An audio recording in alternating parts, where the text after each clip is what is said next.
Muito bem, está começando mais um Esculapiando, seu podcast que fala sobre a carreira e vida de médicos de sucesso que por algum motivo, além de medicina, se destacam na sociedade. Boa noite, Felipe. Boa noite, Dirmival. Boa noite, nosso convidado que já vocês vão descobrir. Diretamente, mais uma vez, tendo a honra de estar nos nossos estúdios aqui no Senac Hub Academy. Que hoje eu tive o prazer de dar uma voltinha, que eu não tinha feito isso antes. Já fez o tour? E eu fiquei ainda mais impactado, fiquei ainda mais de olho brilhando de tanta coisa interessante que tem aqui. Descobri, por exemplo, Dirmival, que você tá afim de fazer um curso técnico de enfermagem? Tem aqui. Técnico em farmácia? Tem aqui. Analista? Tem aqui. Tem vários tipos de curso para você estar procurando aqui. Tem. Inclusive, vamos deixar depois na nossa descrição o Instagram do Senac Hub Academy, porque é impressionante a estrutura desse lugar. Sem falar na estrutura em que, se você quer fazer técnico em enfermagem, você tem uma estrutura violenta. Ah, mas é farmácia, você tem uma farmácia pronta. Ah, mas eu quero ser barbeiro. Cara, tem uma barbearia conceito aqui dentro sensacional. Não, eu quero mexer com tecnologia. Tem sala de robótica, tem aula de mecânica, tem tudo aqui. É impossível não evoluir aqui, né? Exatamente. E hoje, mais uma vez, conosco, a NIL, o Núcleo Integrado de Oncologia, que fica ali na rua Padre João Cripa, 657. O Núcleo Integrado de Oncologia já está há muitos anos aí na cidade, né? Com o Dr. César Galhardo à frente. E equipe, né? O Breno, o Otávio. Relacionei. Como é que tem? Tá faltando um. Breno, Otávio, Walter. O Walter, muito bem. Se você, então, está aí precisando ou precisa passar por consulta ou para prevenção mesmo, a NIL é uma excelente opção, tá certo? E não poderia faltar ela. A de sempre. Já vou abrir a minha, porque hoje eu quero conversar. Exatamente, é ela que hidrata nossos corpos e nossas gargantas para poder conversar com os nossos convidados. A Bise Água de Coco integral. Você sabe como é que faz para colocar água aqui dentro, Felipe? Depois que você falou e a dona também eu descobri. É por microagulhamento. Como se a água de coco não tivesse nem contato com o oxigênio. Não, ela não tem contato com o oxigênio? Exatamente. Tanto é que o ingrediente é 2 pontos. Água de coco, ponto final. Não tem conservante? Não. Açúcar? Também não. Retirada de sal? Não. Não tem nada disso? É só água de coco? Só água de coco mesmo. Então fica aí, mais uma vez, Bise Água de Coco. E Felipe, nós estamos tendo, assim, dias gloriosos nesse programa. Quem é o nosso convidado de hoje? O convidado de hoje é carinhosamente conhecido por aproximadamente 2 milhões de pessoas no estado como Nelsinho. Eu não sei se vou conseguir chamar o senhor disso, né? Porque é Nelson Trade Filho. Então estamos diante do médico urologista, ex-vereador, ex-prefeito, ex-deputado, atualmente senador da República, Dr. Nelson Trade Filho, o Nelsinho Trade. Uma salva de palmas para o Nelson Trade. Eu tenho que começar já agradecendo a Maria Cecília, que eu encontrei com a sua filha, que eu encontrei no hospital. Ela elogiou o nosso podcast. Falei, nossa, eu queria conversar com seu pai um dia. Falei, vou tomar uma na boca já, né? Ele ia adorar. Falei, nossa, mas você nem perguntou. Não, ele ia adorar, eu vou ver pra você. E nem dei bola. Deu 2 dias, ela mandou o contato da Neiba, sua assessora. Incrivelmente, a Neiba me respondeu e combinou e deu tudo legal. Certo, estamos aqui. Nelsinho, ó, a Bise mandou pra ti, porque sabe que em casa também precisa mandar um mimo. Nelsinho, seja muito bem-vindo, muito obrigado, fica à vontade, tá? Pra gente é uma honra estar aqui contigo. Dirmival, muito obrigado pelo convite. Felipe, o nosso agradecimento.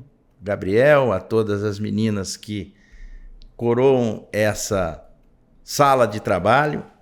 Dizer que a gente está muito feliz de bater esse papo com vocês, porque além de senador, que a gente é médico.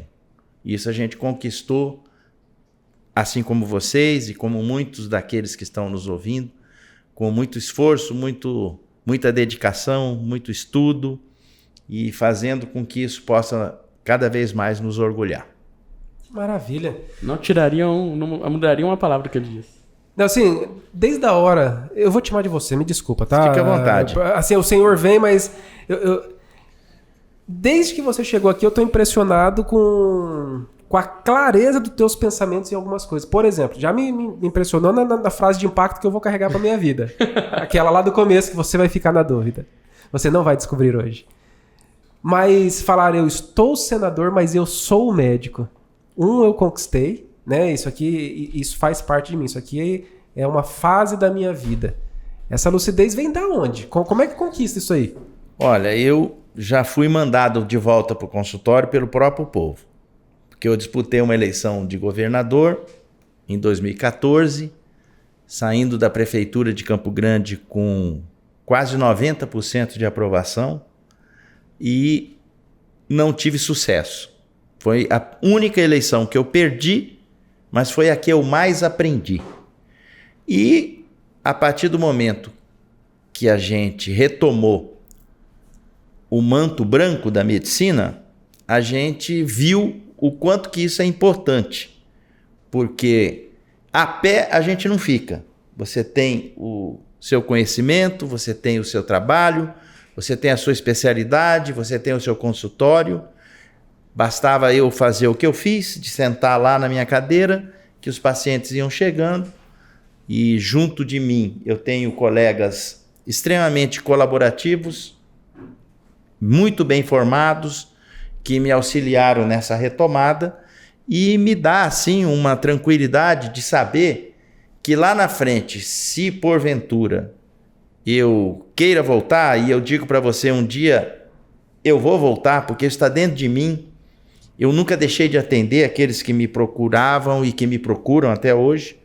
Eu sei que eu tenho ali uma retaguarda, porque além de mim eu tenho mais 4 colegas urologistas da minha especialidade que atendem no mesmo espaço. E não tem confusão, não tem um tomando paciente do outro, a gente se complementa. E isso realmente é algo muito positivo. É lá na... Padre João Cripa. Como é que é o nome, desculpa? Urovida. Urovida. Isso. André Domingos. Mandar um abraço pro pessoal. André Domingos, Ari Mioto, Alexandre Bonfim, a nossa secretária de mais de 20 anos, que é a Dona Ivete. Dona Ivete, um beijo pra Dona Ivete. Secretária é importante. Tamo lá. Secretária é importante, Cara, amigo. aquilo lá é a engrenagem do todo. Então, senhor, conta pra gente, onde é que você nasceu? Eu nasci em Campo Grande e fui criado aqui, estudei no Colégio Dom Bosco, só que eu fui para o Rio de Janeiro ainda para me preparar para o vestibular. Porque a minha geração não tinha muito sucesso quando saía daqui para fazer vestibular fora. Eu comecei a observar isso naqueles mais experientes que eu e vi que eu tinha que competir com o pessoal do Rio, de São Paulo, e como o vestibular era unificado com o restante do Brasil, com uma formação, vamos dizer, à altura daqueles que estavam nessa competição. Por isso que aqui não tinha tanta oportunidade, a faculdade estava começando ainda, a Universidade Federal, e eu fui para o Rio de Janeiro, onde lá eu fiz a preparação do vestibular, fiz o vestibular e já entrei na primeira. E me diga uma coisa, como é que era ser criança na Campo Grande daquela época? Rapaz, esses dias eu estava no consultório, que essa semana eu passei aqui, porque lá no Senado, quando tem essas comemorações de São João, São Pedro, que inclusive é hoje, dia de São Pedro, 29 de junho, o pessoal do Nordeste, que tem como folclore essas festas, eles largam tudo e vão participar das festas, que eles se competem entre eles. Qual que é o melhor festa junina, né, que eles falam?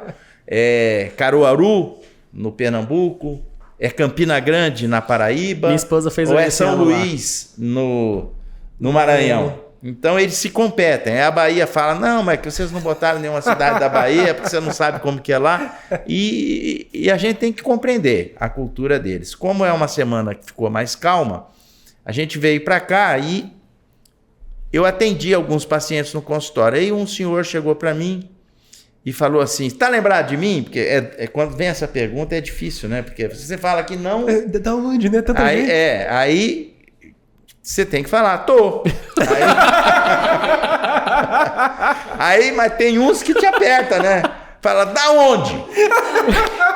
Aí você olha pro cara e fala, olha, ou é da política ou é da medicina. Porque eu não fiz outra coisa na minha vida, quase sempre eu acerto quando eu respondo assim, né? Mas aí ele falou, não, eu lembro de vocês desde quando vocês moravam na Rui Barbosa. E ó que faz hora isso. Já tem aí uns 50 anos que a gente morava na Rui Barbosa. E lembra que a Rui Barbosa era uma via de mão dupla? E eu falei, lembro, porque para atravessar tinha que olhar para os dois lados. A mãe ensinou, né? Ó, olha pra lá e pra Rui Barbosa, é sentido Então, duplo. eu morava na Rui Barbosa entre a Afonso Pena e a Barão do Rio Branco. E aí foi lembrando de quem morava ali perto. Então, viver em Campo Grande era muito bom. Era, assim, uma atividade de infância muito sadia. Você podia sair para brincar nas praças. Tinha aquela praça de frente ao Rádio Clube, que era a mais próxima da minha casa.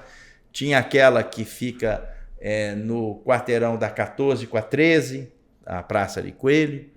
E então era realmente uma infância e uma adolescência muito sadia. Eu fico, pra quem não conhece Campo Grande, hoje nós temos alguns... Me desculpa perguntar, isso é curiosidade minha, tá? Eu vejo os córregos hoje, que devido ao crescimento urbano foi necessário, né? Sim. Canalizá-los. Como é que eram esses córregos nessa época? Era banhável, não era? Como é que era isso? Então, esse mineiro que fundou a cidade era sabido, o Zé Antônio Zé Pereira. Antônio Pereira. Veio de carro de boi. Você sabe que ele, quando saiu de Minas, na comitiva de carro de boi, ele levou quase um ano para chegar aqui. E no meio do caminho, abrindo um parênteses para chegar nessa questão dos córregos, foi acometido por uma gripe, que antigamente era chamada de uma peste, alguma coisa nesse sentido. Não sei bem qual que era o agente etiológico, mas que matava as pessoas, matava. E aí ele fez uma promessa para Santo Antônio. Daí que começou o vínculo da cidade com Santo Antônio, em que, se por acaso a peste passasse e não morresse mais ninguém, o lugarejo que ele viesse a descobrir, ele iria dar o nome de Santo Antônio.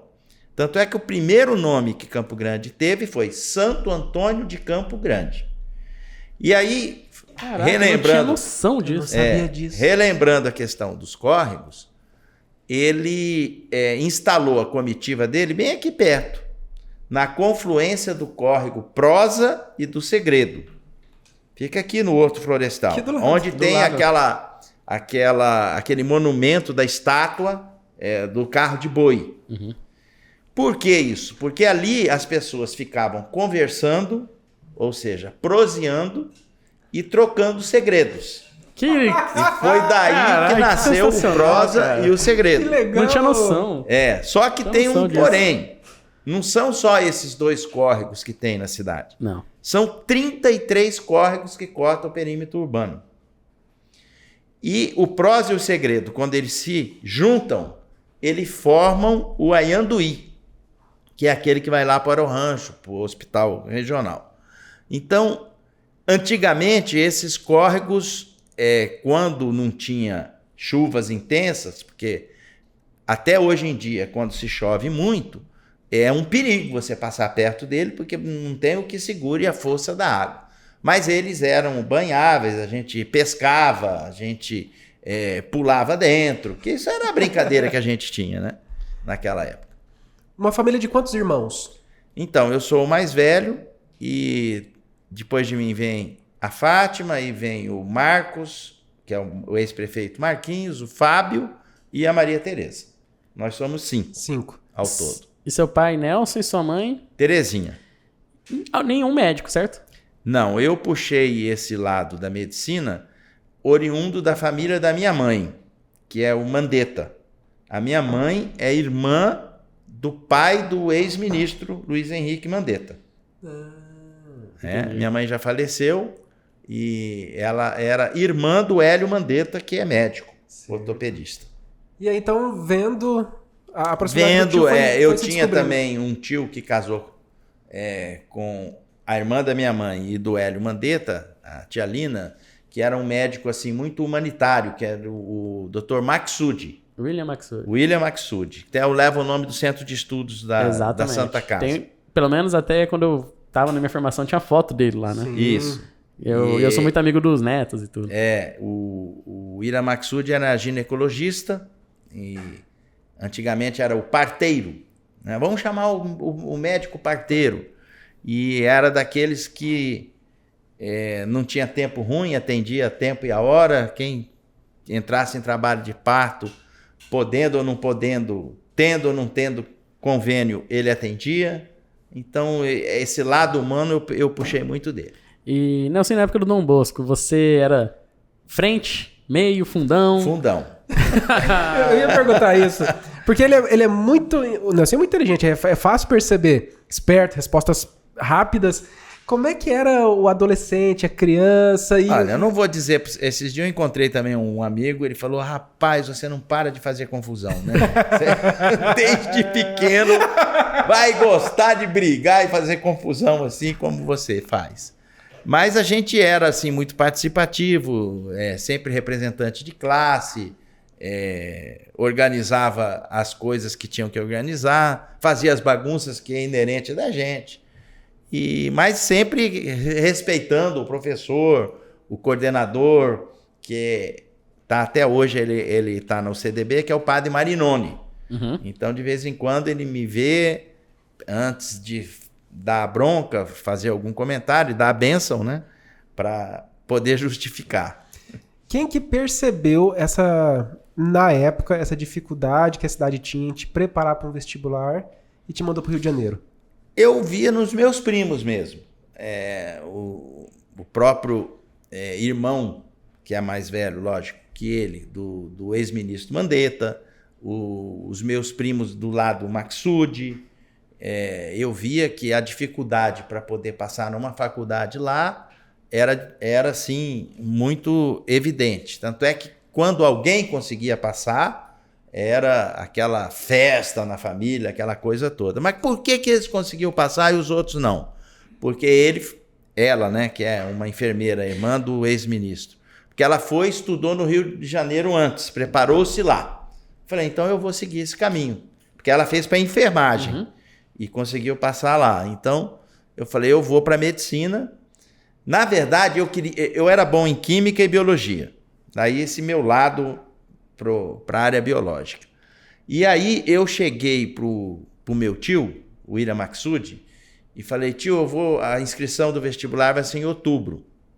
E eu estou pensando em me inscrever em engenharia química. Ele falou, você está louco? Onde é que você vai trabalhar aqui em Campo Grande, engenharia química? Não tem lugar para você trabalhar aqui. Você tem que fazer medicina. Ele que me tirou da cabeça essa questão, porque, na verdade, eu estava me acomodando numa facilidade maior de passar em engenharia química, porque passar em medicina, você sabe que não até hoje é uma confusão, né? Parece não um caminho fácil. certo que você não quer ter a chance de ter um não, né? Você fala, eu vou pro mais fácil. Mas aí depois que você passa e fica 6 anos estudando, tem outro vestibular mais difícil, que é a residência. Sim. E você tem que fazer a residência. E não houve pressão da sua família, né? Assim, porque você vem de uma família de tradicional advocacia. Advogados, Não, pressão não houve. Meu pai sempre deixou à vontade, mas ele falava, poxa, você não quer pensar melhor? Não precisa nem montar escritório, basta botar uma vírgula e filho na placa, porque ele já tinha Nelson Trade, né? Aí, filho. Eu falava, não, pai, não é o que eu gosto. Eu gosto mesmo de medicina. E aí, acabei indo para medicina. E a mãe?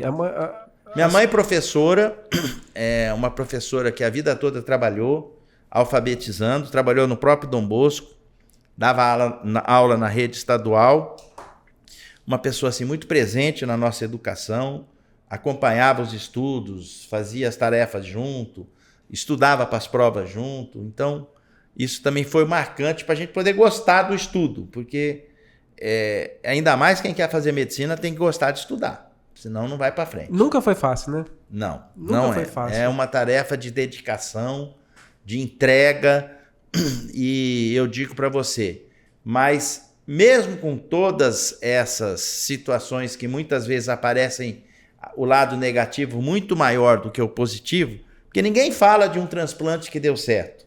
Ninguém fala de uma cirurgia de 10 horas que o cara ficou lá, que teve que fazer um reimplante, teve que fazer uma anastomose difícil, que opera por vídeo, que maneja o robô para fazer uma robótica. Isso ninguém fala. E isso acontece todo dia, a gente sabe quantas vezes por dia que isso acontece. É verdade, nós temos Agora, todos os vai dias. cometer um erro médico, alguma coisa assim, que muitas das vezes foge do seu alcance, porque as complicações existem, elas estão no percentual da lida da doença, né?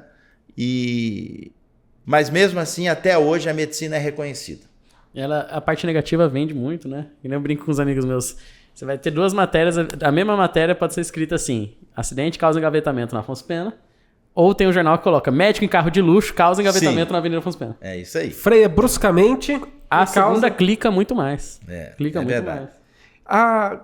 Como é que era a característica da sua família? Era uma família assim, muito unida, aconchegante, ou era uma família que já tinha essa tradição dos filhos saírem muito cedo? Então, eu que inaugurei essa história, né? Tanto é que os outros vieram também. A Fátima foi estudar fora também, o Marcos, o Fábio, a Maria Tereza que não, a caçula ficou por aqui mesmo. Mas eu digo para você que é algo, vamos dizer assim, que dá um espírito de aventura em todos nós. Mas não é ruim, não. Porque você passa a dar valor às coisas que você tem na sua casa. Exatamente. Vai morar sozinho para você ter que esquentar a sua comida, lavar a sua louça, jaleco. Arrumar a cama na hora que acorda. Então, a gente realmente passa a dar um valor diferente naquilo que você tem de comodidade. Nelson, sabe por que eu te pergunto dessa motivação de sair? Porque vocês eram uma família grande, uma família unida, né? Numa cidade pequena, que conseguiam se proteger, se defender. Como é que foi chegar no Rio de Janeiro, cidadão grande, peito aberto, nunca tinha, imagino que nunca tinha saído de Campo Grande, para encarar aquilo lá? Não, rapaz, não foi fácil. Tinha alguém lá te esperando? Não, o meu pai foi comigo, ficou lá uns 10 dias me ensinando a andar de ônibus. Eu só fui ter carro no 3º ano de medicina. Eu fiz toda a preparação do vestibular de ônibus. Eu morava em Copacabana, eu pegava um ônibus na Avenida Copacabana. Para ir era o par. Então era o 570, 572, 574. E para voltar era o ímpar. 569, 571, 573. Descia na Barata Ribeiro, que era atrás da onde eu morava. Mas isso foi muito bom, cara, porque você aprende a se virar. Você aprende Lá eu era um número. O meu número é o 35 na escola. Então, não tinha esse negócio de ter um nome de alguém, vamos dizer, que podia te proteger mais. Se bem que a gente nunca usou isso aqui. A gente sempre se fez por nós mesmos. Meu pai e minha mãe sempre nos doutrinaram a poder se fazer por onde ser reconhecido por todos. E a gente se esforçou muito para isso. E como é que foi a tua aprovação? Onde foi a tua faculdade? Eu me formei na Universidade Gama Filho. Na Gama? Na Gama Filho, que era grana firme. Era muito cara, mas na minha época ela era administrada pela família, tinha um hospital próprio e era reconhecida pelos cursos de medicina e educação física. As pessoas que se projetavam nos torneios internacionais, todas eram oriundas da Gama Filho. Uhum. Então, eu não sabia disso não, da Gama Filho, dessa na medicina. Desse histórico com esporte, né? E tinha esse hospital que era muito bom, assim, 2 quadras da faculdade, porque hoje um hospital à disposição da faculdade é muito importante, vocês sabem disso. Fundamental. Quem está nos vendo e ouvindo sabe que isso é muito importante. Quando uma faculdade não tem hospital, ela tem que fazer convênio com os hospitais da cidade para ela poder oferecer um aprendizado adequado, né? Teve festa quando passou? Teve. Porque assim, não era fácil, né? Não, ali foi o seguinte, eu fiz o vestibular, fui acompanhar o resultado da prova, que lá tinha um jornal que era assim, cobria bem isso. Não era nem o Globo, nem o Jornal do Brasil, que eram os dois da época. O Jornal dos Esportes. Era um jornal que era de esporte, mas ele tinha uma cobertura acadêmica muito forte. Então ele tinha a edição extra para soltar o resultado do vestibular, que era CES Gran Rio, era unificado. Então você colocava as opções da faculdade que você queria, e, de acordo com a sua pontuação, você ia para a opção que você fez. A Gama Filho era a minha 4ª opção. Eu tinha posto a federal, a universidade estadual, uma outra federal, aí vinha a Gama Filho. Então, isso foi realmente muito comemorado. A família toda estava lá. Eu me lembro que me veio na cabeça agora que no dia da prova de português teve redação. E o meu pai, ele nos acostumava a escrever cartas para ele, para poder treinar a escrita da redação. Advogado, devia dominar a escrita, O telefone era proibido, até porque era muito caro você fazer um interurbano. E tinha muito orelhão. Quando você via uma fila no orelhão, é porque ele deixava fazer interurbano de graça. De graça, Tava desregulado. Alguma coisa tem nesse orelhão. Vamos lá ver o que é. Você entrava... Aí o tema da redação foi a paz mundial.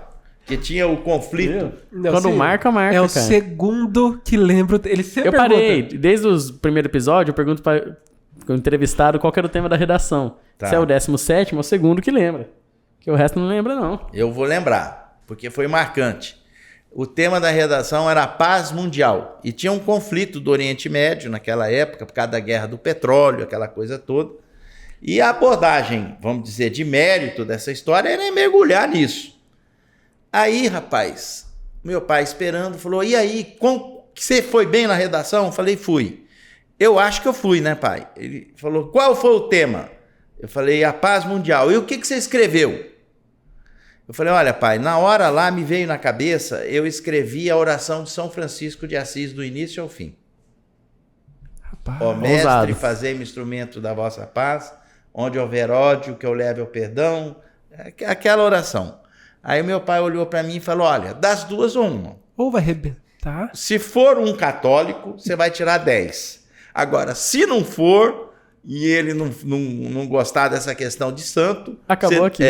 Passei na primeira, deve ter sido Que católico. sacada boa, cara. Que sacada boa. Isso aí. Ousado, corajoso. Viu? Isso. E na faculdade aí, Nelsinho, como que Então, era? faculdade... Primeiro que a minha faculdade era muito longe. É um bairro... Olha só o nome do bairro. Piedade. Então, a gente tinha que pegar um ônibus em Copacabana, descer na Central do Brasil, pegar o trem e dali era mais 40 minutos de trem até chegar na estação de Piedade.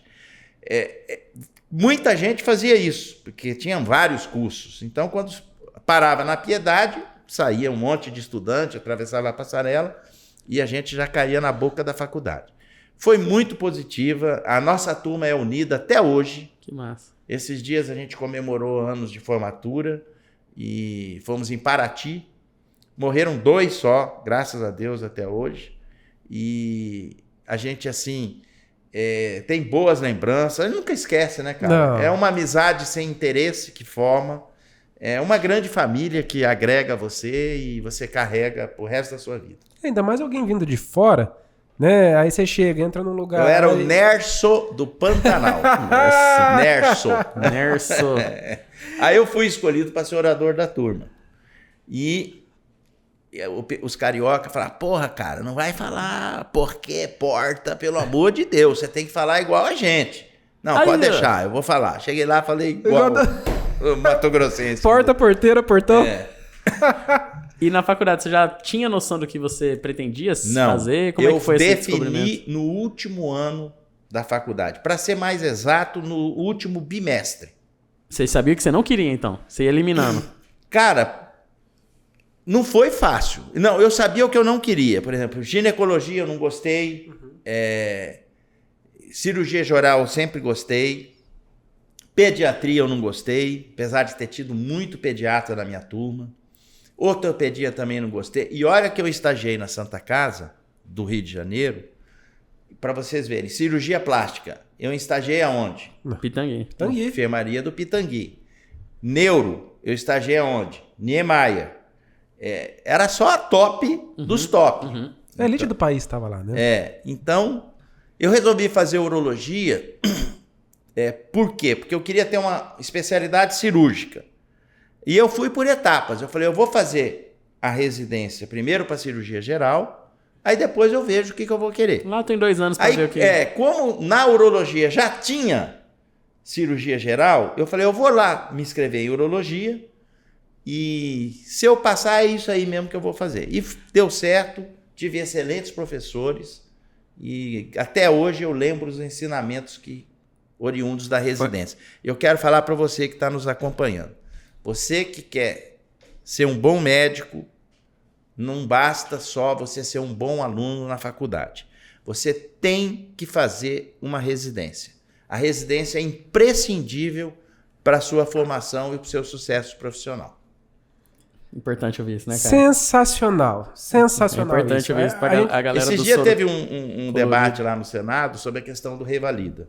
Eu não tenho nada contra aquele que não teve a oportunidade, como nós, de se formar no Brasil, de ter tido uma residência e se oportunizar a atender a sua vocação, indo para o Paraguai, para a Bolívia, seja lá para onde for. Tudo bem, vá, faça o seu curso, mas você tem que fazer o revalida no Brasil. O revalida não é um exame demoníaco. Deixaram o revalida como um monstro. E não é. Se você for ver a prova do revalida, você já viu uma prova do revalida? Já, fiz várias vezes. Depois que a gente conversou com um profissional, o Ricardo Stout, que a gente fala que o episódio dele a gente chama do Paraguai à USP, que ele fez todo o caminho que era preciso e fez a preditivo na USP depois. Fazer a prova e passar no revalida não é bicho de 7 cabeças. E na época ele falou, nós terminamos a faculdade em 28, naquele primeiro oportunidade que tinha no revalida, só eu passei, dos 28. Depois outros foram passando tudo, mas ele fala que... E é uma garantia não só pro médico que faz e é aprovado, como para a própria sociedade que vai ser submetida ao atendimento daquele médico. Né? Eu me considero assim, eu tive uma boa formação, sou apaixonado pela faculdade que eu fiz, mas eu me considero médico após a residência. Eu também. Totalmente. Eu vi que ali... Não, isso aí para mim é muito claro na minha Totalmente. cabeça. Mas muito, muito claro. A gente sai muito verde, muito imaturo para você enfrentar o mercado, e ainda mais agora, porque o perfil do paciente mudou. Eu passei por essa transformação.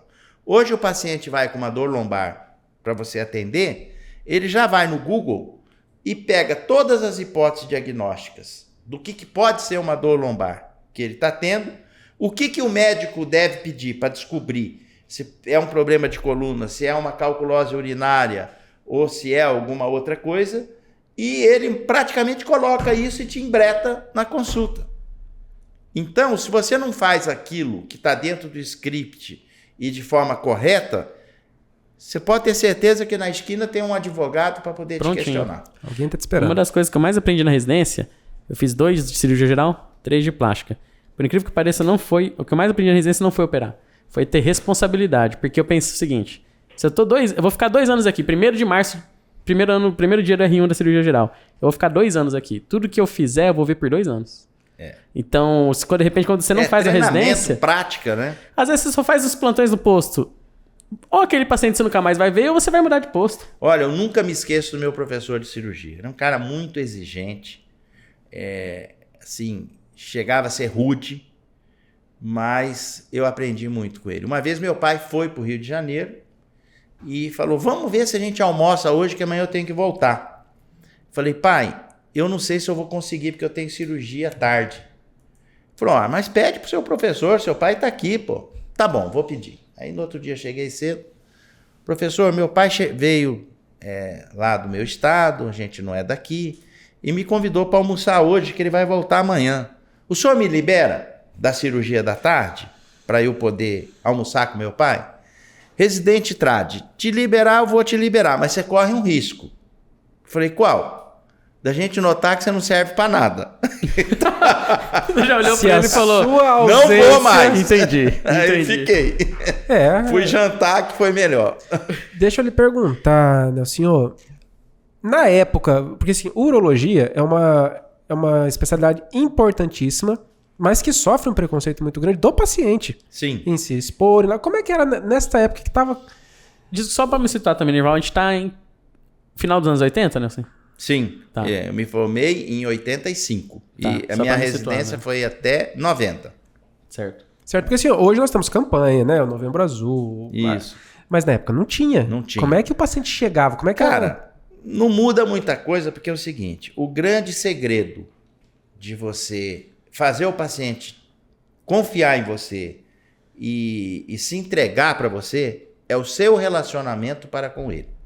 Certo. Isso Não tem telemedicina que vai vencer, que isso é uma realidade que está aí, que para mim é igual um celular, não tem mais volta, que ela diminui custo. Agora, o olhar, o aconchego, a atenção entre você e o paciente que te procura é algo que não se substitui. E isso vale até hoje. E quando você explica para ele o motivo que você tem que fazer o exame e por que você faz por ali e não faz por aqui, tudo é bem dialogado e conversado. Eu participei da caravana da saúde do governo do estado e teve a caravana de saúde indígena, que a gente ia até as aldeias dos índios. A gente ia para lá para o fundo do mato. Imagina você ter que fazer um exame preventivo num cacique daqueles. Então levava as figuras, explicava, tinha agente de saúde que falava a língua dele. Uhum. Então tem uns que até hoje têm resistência, mas se você explica bem e vai superando os tabus e os mitos, você consegue ir para frente. E teve a descoberta do PSA, que foi muito importante, que é o exame de sangue que mostra se a próstata está com alguma alteração ou não, que faz com que o cara acaba se convencendo que ele vai ter que fazer os exames. E terminando a residência, você tinha noção do que ia ser da sua vida, no sentido familiar? É aqui que eu vou trabalhar no Rio, vou voltar para Campo Grande, o que eu vou fazer na minha vida? Você parece que estudou o meu passado, pra me perguntar. Acima de mim tinha o filho do dono da faculdade, Paulo César Passos Gama. Era até o R+. Só que ele fez cirurgia geral. Aí ele falou: Nelsinho, a gente quer que você fique aqui com a gente. Não queremos que você vá embora. O que almoço do teu pai não custou, hein? Rapaz... Se você almoçar, ninguém ia falar... E eu avaliei isso, sabia? Porque, você ser convidado para ser professor da faculdade, que você se formou, trabalhar no hospital como médico titular, aquilo balançou comigo. Aí eu fui falar com meu pai. Eu sempre fui muito assim franco com meu pai. Meu pai falou assim: mas como que você vai fazer isso? Isso equivale a um circo chegar na cidade e não vir o trapezista, que é a atração principal do circo. Você não pode deixar de voltar para sua cidade. Seu caminho está lá, sua vida está lá. Aí eu vim, logo depois o exército me chamou. Eles parece que estavam esperando eu chegar, porque precisa muito de urologia e ortopedia no exército. Foi bom? Foi bom? Foi muito bom. Tive uma noção diferente da vida, com disciplina, com hierarquia, com as coisas que funcionam. E... Tenente Trade. Tenente Trade. Saí de lá tenente. Forte, hein? Forte. E foi muito bom, porque pagavam em dia, era um salário muito bom na época. E até hoje eu tenho um monte de paciente que veio dessa relação. Continua pagando em dia. Eu lembro que quando eu tava no exército era 1º de maio e feriado, né? Falei, certo, a gente vai receber dia 2. Não. Caiu no dia 30. Que caceta. Vou experimentar aqui a Busy. Busy, prova. Pode provar sem ao vivo, sem nenhum Ao receio. vivo, a sua... Vamos lá. É bom mesmo, rapaz. É boa. Recomendo, pessoal. Aí. E voltando para Campo Grande, foi direto pro exército. Já chegou, teve aquela dificuldade. Onde é que eu começo com urologia aqui? Eu tenho que ir no hospital me apresentar para alguém. Eu levei, eu acho que 2 anos para entrar na Santa Casa. Aí, e na época, desculpa, a sua família já tinha ligado à política já, né? Já. Meu pai era deputado. Eu lembro que eu comecei a operar no Procárdio, Clínica Campo Grande, porque lá bastava você levar o paciente com o convênio. Eu ia muito no HU, porque tinha um urologista lá que era amigo da nossa família, professor João Basmage, e o regional ainda não estava pronto. E eu começava a atender, e eu fiz medicina do trabalho também. 2 anos? Fiz 2 anos. E aí eu entrei como médico do trabalho do SESI, do Sistema S aqui, da onde a gente está. Da nossa casa agora. E foi muito bom isso, porque dificilmente você, com uma especialidade, você começa a ter muito paciente. Então, o que me impulsionou foi a medicina do trabalho, porque eu atendia lojas americanas, shopping Campo Grande, tinha que fazer exame admissional, periódico, demissional. O que eu já digitei de PCMSO na minha vida não está escrito, porque meu pai também fez medicina do trabalho, na época era 2 anos, aos sábados no hotel Em algum hotel aqui que eu não lembro. E meu pai tinha uma intimidade muito ruim com o computador. Trazer tudo da mão pra O você que eu digitar. digitei de PCMSO, que é o relatório que você faz, a proposta toda que você faz lá de saúde de trabalho do local, nossa, não tá escrito. Quase que eu formei junto. Ô, Nelson, esse detalhe que você nos contou agora eu achei muito legal, porque às vezes a gente se forma e acha que rapidamente as portas vão se abrir, ou porque você leva teu currículo lá na Santa Casa, no hospital e tal, o pessoal fala assim, olha, escalas estão cheias, eles não me querem, estão sendo ruim. Demorou 2 anos ainda pra conseguir entrar no grupo. Como assim eu me especializei e não tô ganhando 10, 20, 30, 40, 50? Como assim? Pois é, não é uma tarefa fácil. Até para você entrar nos convênios também é uma coisa difícil, é muita persistência. E consultório muitas vezes ficava lendo, estudando, porque não chegava paciente. Mas depois que pega, meu amigo, aí tem que chamar alguém para te ajudar, porque é uma consulta atrás da outra, cirurgia toda manhã. E a gente sempre fez assim. O senhor ainda opera? Opero. As pequenas. As pequenas. As grandes não dá porque... Primeiro que você perde um pouco a mão, né? Uhum. E segundo que toda cirurgia você tem que estar presente no pós-operatório. Sim. E aí você tem que viajar, tem que voltar para Brasília. Como é que eu vou lá fazer uma nefrectomia e não acompanhar o paciente? E sonha que tá operando coisa grande? Sonho. É impressionante. Cirurgião, cara, é um ser que precisa ser estudado. É uma coisa que... E é bom fazer uma cirurgia, né? Bom, né? Cansa, mas quando você termina, dá aquele ponto final, curativo. E quando você dá alta... Tira a luva. Você dá alta pro paciente numa cirurgia grande, é um sentimento muito bom. O mais impressionante da cirurgia que eu vejo é, às vezes, você sabe que você ficou 4, 5, 6 horas operando, mas quando você tá lá, você não sente. Não sei. Você vai sentir no exato momento que você estaciona o carro na sua casa, aí vem de uma vez, vrum, fala, nossa senhora.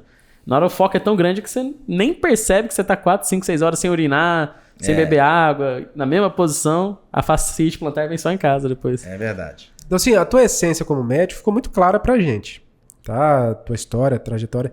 Agora, como é que você se sentiu sendo levado... Foi passivo ou foi ativo a tua migração até a política? Um pouco dos dois. Por quê? A gente tinha o exemplo do pai, né? E a gente participava muito das campanhas dele, pedindo voto, indo em reuniões que ele não podia estar em todas. Às vezes ele ia para o interior, a gente tinha que ficar na capital. E aí surgiu a oportunidade de ser candidato a vereador. E essa oportunidade surgiu diante de uma projeção que a gente teve numa eleição de classe. Uma eleição da Unimed que a gente ajudou a construir aqui para tentar vencer com o candidato da oposição, vamos dizer assim. Perdemos, mas nos projetou. E aí eu tive sucesso na primeira eleição de vereador, fui o segundo mais votado e a partir daí foi para frente. Fui vereador mais 8 anos, além dos primeiros 4, 3 mandatos. Fui presidente da Câmara, deputado estadual, prefeito, me reelegi prefeito, fui candidato a governador, não ganhei, voltei para o consultório, saí para senador, eu estou até aqui, até agora. E chegou ao Senado. Isso. Mas como vereador, como é que a gente consegue equilibrar a vida como médico e carreira política? Não é uma tarefa fácil. Eu nunca deixei de atender, até ser prefeito. E além dessa confusão toda que eu fazia, eu acabei indo para a Unidep, fui um dos fundadores do curso de medicina. Desde a primeira turma até quando eu virei prefeito, de 2000, não lembro se foi 2000, 2001, até 2005, quando eu virei prefeito. Cara, tempo é uma questão de você se organizar. Eu não tinha preguiça, 6 da manhã eu estava no hospital, chegava em casa 10, 11 horas da noite, aproveitar a juventude, os hormônios que estão altos para você poder se fazer e se habilitar depois a ter esse reconhecimento. Mas assim, você que passou por quase todas as esferas, praticamente quase todas, faltou acho que só o governo. Um médico a nível de Brasil, assim, de tentar defender a classe, tudo, onde é o lugar que ele tem que estar? É no vereador? É no prefeito e fazer um bom papel no seu meio primeiro? Se eu vou ser egoísta, vou pensar na minha cidade. É no Senado? Onde é o melhor lugar para ele estar? Eu costumo subir uma escada degrau por degrau. Eu acho que queimar etapas não é prudente. Até porque a Câmara Municipal, ela é uma grande escola para você estar preparado para os voos futuros. Ou seja, o princípio lá do Senado é o mesmo da Câmara.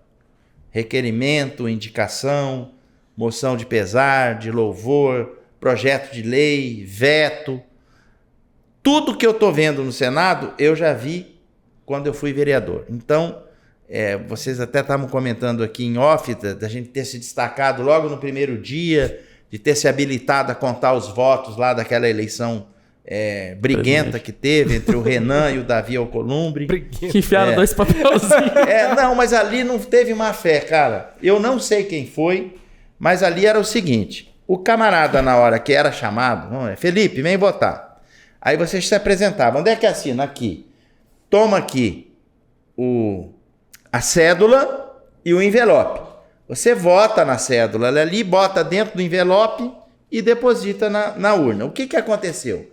Na hora de darem o envelope pro cara, já tendo dado a cédula, o cara que estava na mesa, que era o presidente, deu 2 cédulas. E como tinha muito senador, que era a primeira vez dele lá, o cara achou que tinha que votar 2 vezes e votou. Mandou bala. Deve ser o carbono aqui, o comprovante. Não, porque como é que você acha que fazendo isso podia passar e beneficiar esse ou aquele, num universo de 81 só? Porque pra quem não sabe da história, foi uma votação que tinha 81 votantes, mas teve 82 votos. Tanto é que ela não foi anulada na hora. A hora que eu detectei que eu era escrutinador. Você tava com a eu falei, a urna tá tendo aqui, um problema aqui. Parou. Mesmo eu sendo o primeiro dia meu lá, eu falei, não tá certo, porque tem 81 que assinou, mas tem 82 que votou. Contou quantas vezes essas cédulas aí? Então, o que vamos fazer? Aí ficou aquela confusão, anula tudo isso, começa tudo de novo.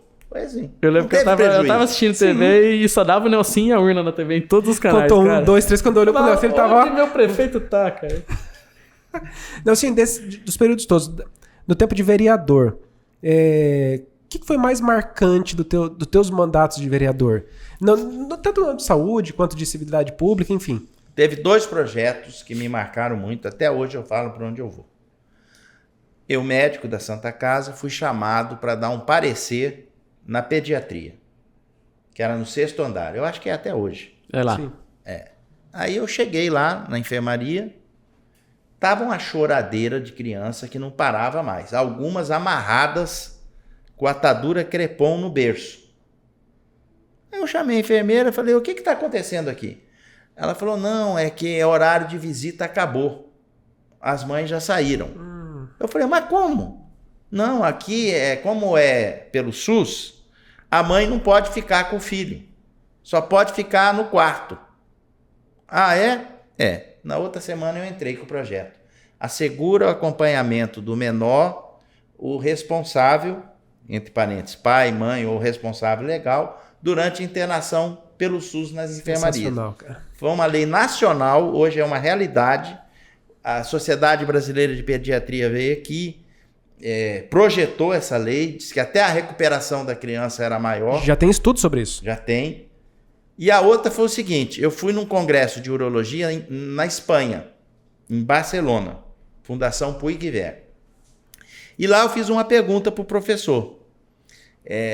Como que eles lidavam com o inverno, com a questão de operar os idosos em função das doenças respiratórias. Aí o professor falou, não, aqui não tem problema, nós temos uma vacina dos idosos. Cheguei no Brasil, avisei meu pai, falei, pai, eu tenho um projeto para levar para o ministro da Saúde. Mas o que você quer levar para o ministro da Saúde? Não, eu vou propor para ele vacinação para os idosos. Vai passar na Câmara e eu quero levar a ideia para ele. O ministro era o professor Adib Jatene. Cirurgião cardíaco. Só Adib Jatene. Só. Aí ele estava na mesa, eu entrei, ele tinha uma pilha de papel assinando. Pois não, vereador, pode falar. E assinando, nem olhava na minha cara. Eu falei, não, eu quero dar uma ideia para o senhor, eu sou médico, sou urologista, atuo.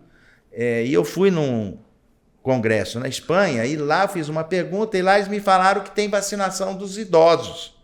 Por que o senhor não faz isso no Brasil? Ele parou de atender, me olhou do pé até a cabeça. Gostei da ideia. Me dá aí o projeto. implantou dali 1 ano a vacinação dos idosos no Brasil. Saiu daqui, de Saiu Campo daqui. Grande. Essa aí é o acompanhamento. Você é um homem que tá no lugar certo, na hora certa, por isso que várias eu queria vezes. ficar Então, quando a comigo. pessoa fala, o mandato de vereador não serve para nada, que não sei o quê, serve sim. Você tem que estar preparado pra entender, né? Tem. Tem que saber usar. Tem. Saber usar a caneta. É.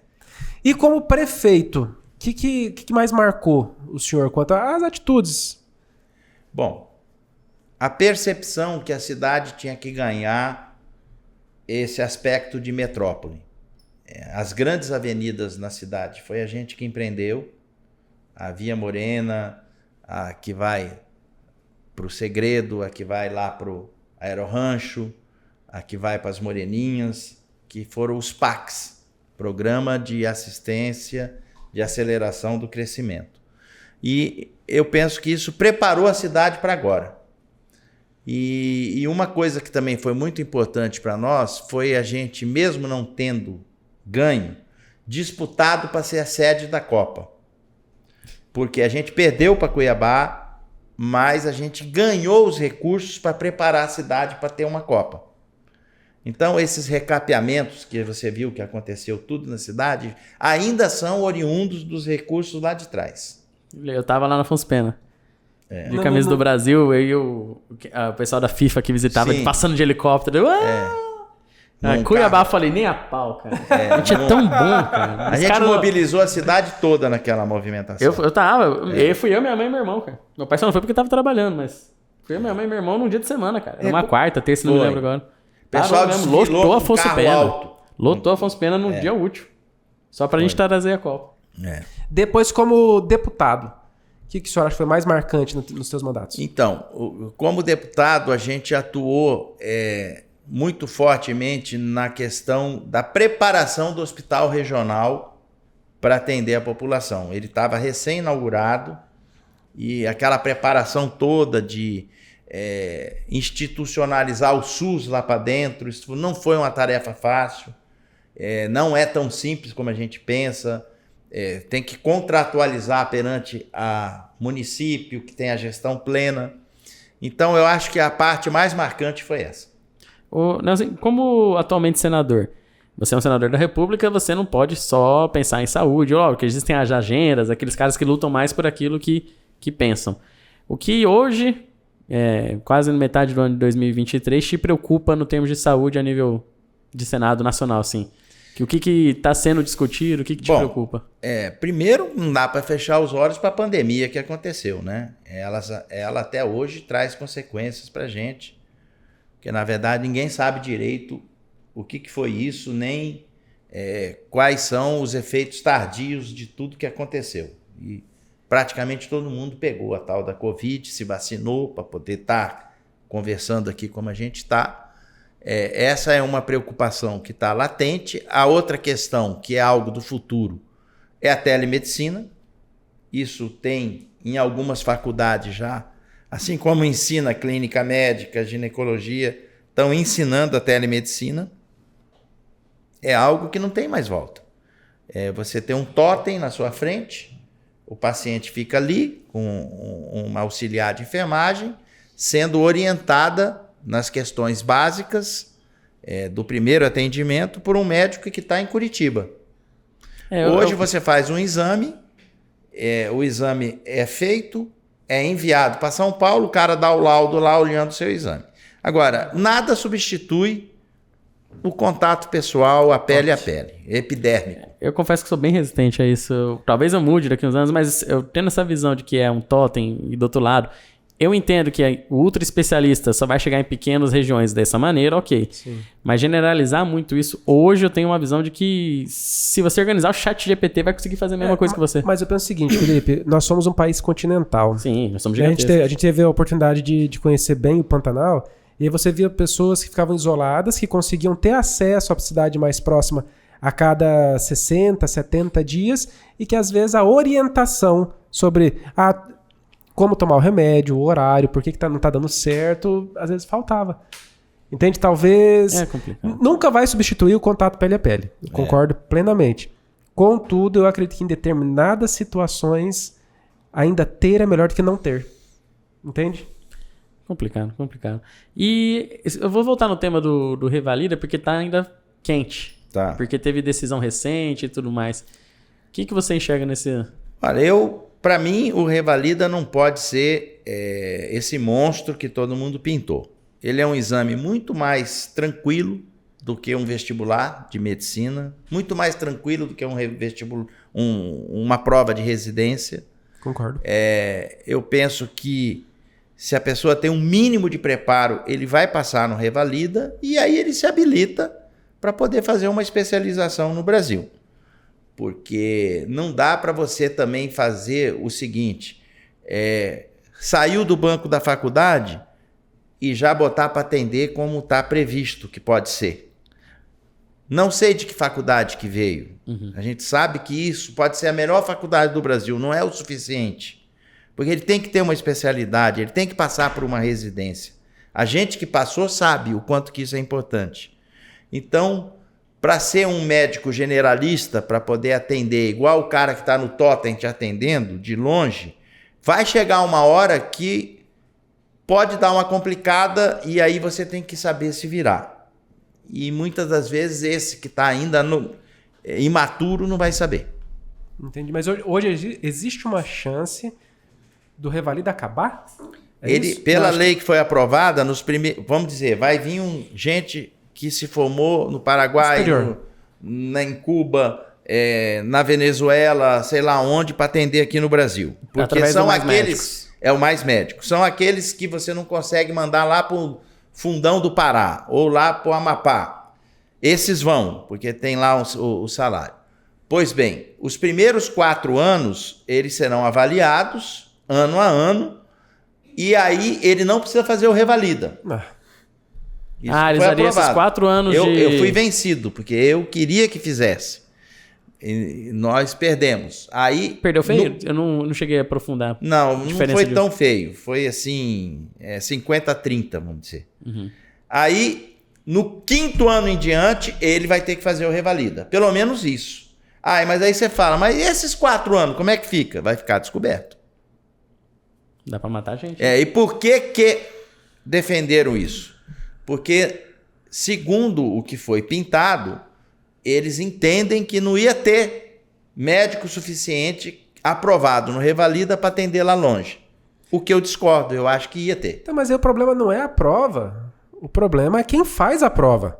Eu não posso demonizar a prova, porque a prova é o que garante o mínimo para a tua população de que eu tô te mandando alguém capacitado para te atender. É verdade. A partir do momento... Eu não quero ser... O objetivo desse programa não é polemizar, nem fazer política em nada. Mas a partir do momento em que eu não sei qual é o tipo de gente que eu tô mandando atender a minha população, eu tô falando pra população, Igão, é o que tem. Tá aí. Muita gente vai defender a ideia de que às vezes um pouco é melhor do que nada. Entendeu? Cara, mas aí depende. Quando você tá falando de saúde e vida... É polêmico. O outro lado, assim, nenhum dos dois lados tá 100% certo mas nem 100% então, errado. Se o objetivo é oferecer um pouco, vamos quantificar um pouco esse, sabe? Faz uma prova. Vamos ver qual que é a tua famoso, nota. não era pra você se contentar com pouco, né? Também.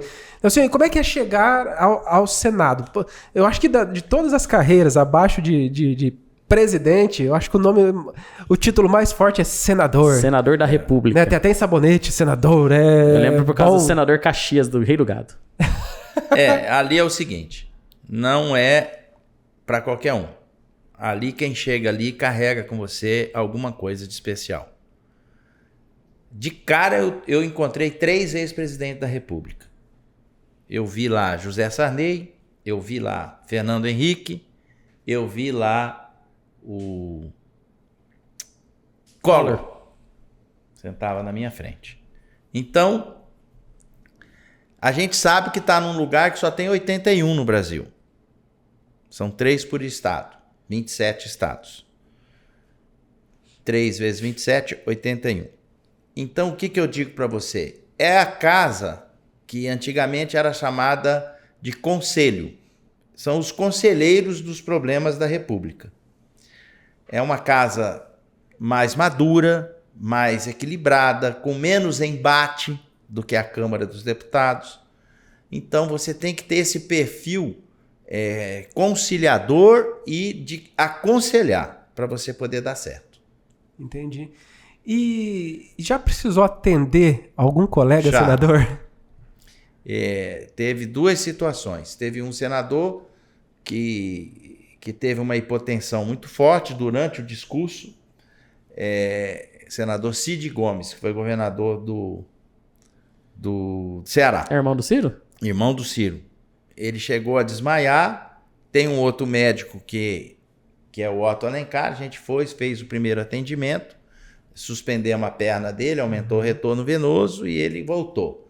O pessoal da oposição fala que ele voltou pelo seguinte: logo que ele recobrou a consciência, ele perguntou para mim, que eu estava medindo o pulso dele: qual que é a especialidade do Otto Alencar? Aí eu falei: ortopedia. E o seu? Urologia. Levantou e foi embora. Tô ótimo, pô. Já passou. Lábio branco, mas tô ótimo. O outro que teve uma crise convulsiva feia, ele chegou a enrolar a língua e fazer uma insuficiência respiratória aguda, foi o Cajuru. Mas o Cajuru ele é bem bichado já, né? Mas ali teve que intervir também. Enfiei a mão dentro da boca dele, sentava... Foi hipoglicemia que ele fez, né? Eu não sei o que foi, depois foi investigar. Aí botaram um guardanapo assim para ele não morder. Ele recobrou. Lá no Senado tem médico? Fica um médico de plantão lá? Não, mas tem o ambulatório. Entendi. Vai ter concurso. Foi aprovado, acho que banca, inclusive, do Senado. Não, senhor, assim, como é que é ser senador? Cada um tem sua cadeira marcadinha, igual na escola? Eu posso conversar com ele, não posso? É por bancadas, de acordo com a ordem dos estados. Então, Amapá, Acre, e assim vai indo, Minas, Mato Grosso do Sul, Mato Grosso. A gente senta do lado dos mineiros. Entendi. E do lado do corredor, os mato-grossenses. Quando prefeito, assim, você pegou uma ou 2 epidemias da dengue? 2. Quando você se viu diante dessa situação, você teve que ser mais médico ou mais prefeito? Porque a gente está falando de uma coisa... Um pouco de tudo. Primeiro que a primeira que veio foi uma novidade para nós, né? Foi 2000 desculpa. Foi 2006. Eu iniciei em 2005. Foi uma epidemia marcante. O Mandetta era o meu secretário de saúde. Foi muito, assim, traumático. Todo mundo pegou dengue na cidade. Eu me lembro que a gente ia fazer as campanhas educativas e eu aproveitava a entrega dos uniformes, do material escolar e visitava as casas em volta. Aí eu fui numa casa, uma senhora de idade. Eu falei: mas dona, tá muito ruim sua casa, tá cheio de larva de dengue aqui. Dá uma olhada aqui isso aqui vai virar um mosquito e vai te morder. Aí eu vou te dar 30 dias para a senhora arrumar tudo aqui. Aí eu vou vir e quero ver que tá tudo certo. Aí voltei, cheguei lá, estava tudo certo, tudo, não tinha mais foco, onde tinha possibilidade para a água, ela pôs areia. Aí eu falei: muito bem, a senhora fez o dever de casa. O que a senhora fez com as coisas que estavam aqui? Ela falou: eu joguei tudo no terreno aqui.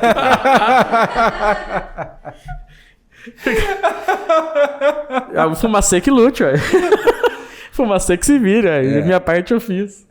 Eu lembro... O Nelson, ele criou um tipo de vigilância comum, sabe? Todo mundo era vigilante da dengue. Então você tava passando na rua, você olhava uma lata, ia lá, olhava dentro pra ver se tinha uma larva. Eu abri caixa d'água da minha casa, a gente fazia tudo. A gente sofreu muito com isso. A dengue pega até geografia, né? Cara brigando no bairro por causa de uma casa, de um quarteirão que causava dengue no bairro inteiro. Foi horripilante. Eu, como médico, estive na segunda, já era formado. 30, 40, 50, 60 atendimentos por noite de plantão. Tranquilamente. Aí chega numa hora que você tem até um receituário impresso já da receitinha da dengue, porque sua mão não aguenta mais escrever. Tem mais 30, 40, 50. Então você já tinha um impresso lá com paracetamol. Isso era um xizinho. Não usar a S, era carimbo, data e toma. Vai lá, próximo, pelo amor de Deus. Foi tenso mesmo. Então, senhor, o seu pai viu o teu mandato para deputado também? Viu, até prefeito ele viu. É que ele foi deputado antes da prefeitura. Eu terminei em 2012. Ele saiu com 2 anos de deputado. E pro teu pai, o senhor acha que era mais, assim, um orgulho a carreira política ou a carreira médica?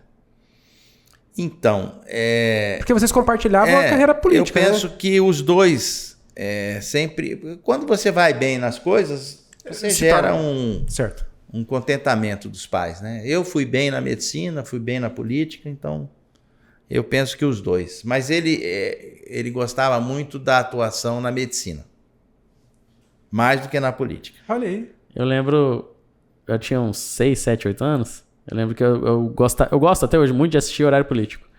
Aí eu lembro que, eu não lembro qual era a candidatura, não lembro que ano nem nada, mas eu lembro que era Trade, conhece a cidade. Campanha de prefeito. Trade, conhece Campo Grande de verdade. Aí vinha um monte de bairro, Jardim Buriti, Monte Castelo, Mambaí. Isso. Falava que nem título tinha. E a Terezinha, sua mãe, que faleceu recentemente, eu acompanhei um pouco assim pelo Instagram, sua homenagem para ela. A Maria Cecília, notei pelo pouco assim que convivo com ela, que ela sofreu bastante também. E eu queria saber o que a professora de melhor te ensinou. Rapaz, a minha mãe era muito solidária. E ela era muito positiva. Minha mãe falava que problema existe para ser resolvido. Então não tinha tempo ruim para minha mãe. Isso ela soube passar para todo mundo. E ela falava assim, quando eu for partir, eu não quero dar trabalho para nenhum de vocês. Eu quero ser desligada da tomada, ela falava. E ela morreu sozinha em casa com aneurisma roto de tronco cerebral. Que quem é da medicina sabe, Foi súbito, leva né? 5 segundos para você poder parar as funções vitais. Do jeitinho que ela... Do jeito que ela falou. Além, assim, uma outra pergunta. Além da atuação da vacinação hoje do idoso, tem alguma outra vacina em que você pode participar, assim, ativamente? A da Covid. A gente que aprovou para poder a Pfizer entrar para cá. Como é que foi esse processo? Porque, assim... Não, foi rápido, tinha uma polêmica. Foi todo o circo que se anunciou? Como que... Tinha uma polêmica que a gente sabe que existe, que é para você aprovar uma vacina na fase terciária, ela precisa ter no mínimo 5 anos de acompanhamento. A mais rápida que foi da febre amarela, que teve 4 anos e pouco. Mas nós estávamos entre a cruz e a espada. Se não tivesse essa aprovação do jeito que foi, acompanhando o que os Estados Unidos fez, acompanhando o que a Europa fez, nós ia estar sofrendo até hoje com essa confusão. Você estava na comitiva que foi para os Estados Unidos, não estava? Sim, numa das primeiras? eu vim de lá com a Covid. Com a Covid, né? Lembrei disso agora. Comitiva. E quando viu ser aprovado, te deu aquela esperança boa de que a coisa ia mudar? Porque a gente tava todo mundo perdido. Todo mundo perdido. Escuro. Na verdade, a gente estava achando armas para poder fazer enfrentamentos, né? Então, essa foi o movimento que a gente sentiu. Eu não sabia disso. Hoje, conversando com a Maitê, que é a nossa super informante Vai ter a nossa consultoria. Ela falou assim, a atuação dele hoje, talvez as pessoas a grande maioria não tenham ideia do impacto do Nelsinho Trade dentro da pandemia, né? Assim como do ex-ministro Mandetta, mas o Nelsinho foi um cara que atuou ativamente, foi fundamental na aprovação das vacinas. E o tempo tem provado quem estava certo, né? O tempo é infalível nisso. É verdade. Infalível. Uma curiosidade minha, como que é você, prefeito aqui da nossa cidade, cuidar de uma praça que quando você era criança brincou? Porque você cuidou de Ari Coelho, cuidou da Praça do Rádio. Eu gostava de fiscalizar as obras que eu fiz lá, porque lá eu fiz a concha acústica. Ah, foi você que fez. Fui. E eu gostava de ir lá e eu lembrava dos brinquedos, eu lembrava do pé de coco, que eu derrubava o coquinho. Bocaiúva. A bocaiúva. Pode erguer o que for, mas o pé fica ali. O pé de flamboyant, onde tinha os balanços. Realmente era marcante. As árvores centenárias da Afonso Pena. Eu ia pegar são engazeiros, né? Que tem ali. Muito, muito legal. E em termos de... Pra quem não sabe, a sua filha, ela tá no último ano de medicina, né? A Maria Cecília. Que conselhos tem dado pra ela, ultimamente? Primeiro, para ela estudar muito, para ela se formar, ser bem capacitada tecnicamente, fazer uma boa residência, porque o mercado te exige isso, te cobra muito isso. E ser humana. A medicina, ela tem que ter alma. Não dá para você fazer só pensando no benefício que a profissão te dá estruturalmente. Você tem que ter o benefício espiritual, senão você não se completa como médico. Legal. Normalmente a gente termina e fala assim, se pudesse mandar uma mensagem para alguém... Nós não vamos fazer isso porque eu quero fazer isso. Se eu pudesse hoje mandar uma mensagem pro Dr. Nelson Trade, eu ia falar assim, doutor, muito obrigado por ter trazido de volta pro Mato Grosso do Sul o nosso senador Nelsinho Trade. Muito obrigado pela sua presença, viu? Obrigado, gente. Ele tava certíssimo. Considerações finais? Eu quero agradecer, foi muito legal esse bate-papo. Passou um tempão, né? Nem sei Foi quanto tempo. Uma hora e meia, bom. tranquilo. Foi 1h30 fácil. Que bom. Parabéns para vocês por essa atividade, trazendo sempre pessoas interessantes aqui para informar o público e dizer que a gente está sempre pronto para poder compartilhar esse nosso case, não só na medicina como na política, e retribuir esse carinho, desejando a todos boa sorte, boa saúde, sucesso, estudem muito. A medicina sem estudo, ela não se complementa. E nunca se esqueça que dentro da medicina, a pessoa vem atrás de você para curar. Se você não puder curar, você tem o dever de aliviar. Se você não conseguir curar nem aliviar, você tem que se comprometer em confortar. Porque muitas das vezes um conforto é o meio caminho andado para quem busca o alívio de um sofrimento. Muito obrigado. Senhoras e senhores, Nelson Trade, filho. Você que está conosco, muito obrigado por mais uma vez nos assistir. Felipe, obrigado. Toda vez eu esqueço, era para falar nesse episódio. Clica embaixo no inscrever aqui no YouTube, clica em cima no inscrever do Spotify, segue a gente no Instagram, porque é a única maneira que a gente tem de fazer nosso trabalho chegar em mais pessoas. Quais são as redes sociais hoje do senador? Como é que a gente faz para te encontrar, para acompanhar seu trabalho? Então, a gente vai colocar aqui para vocês. A gente tem tudo organizado, Facebook, Instagram, WhatsApp para contato e nos acompanhar através também da TV Senado. Bom demais. Até a próxima, pessoal. Tchau, tchau.